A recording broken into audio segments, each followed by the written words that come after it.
Sir, may package po kami para sa inyo. Pero po, paid na po to. Open na lang po ako. Wala ba kayong idea, sir, na may mag-send sa inyo ngayon? Wala kasi hindi. Ako. Ang instruction niya po sa amin videoan daw po namin kayo bago niyo i-open. Open na lang ako, sir. Anyway, paid naman po yan.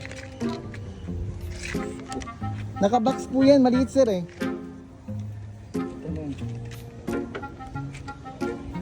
Hala, ang dami naman ito. Right, sir. Sir, may idea po ba kayo kung kanina po galing yan? Ang sabi po dito sa letter, Happy 19 Mansari, my love. Ang sender po si Ma'am Jayan. Yes po. Yan po.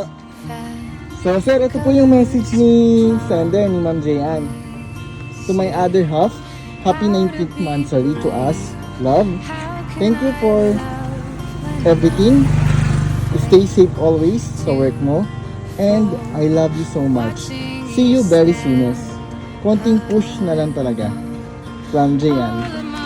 So sir, ano po yung message niyo para kay Ma'am Jayan? Para sa ako sir, di ko expected sir baka niyanay niya po maski naasa ko nasa ginapadalaan niya po din mo. Salamat. Love. Kita puhon magkita nata sa dugay nga pinaabot na ko naragyapon ko na sa imong kiliran always. Kung pag-amping dia sa imong trabaho ay mag-amping ko para diri sa ko para magkita kita.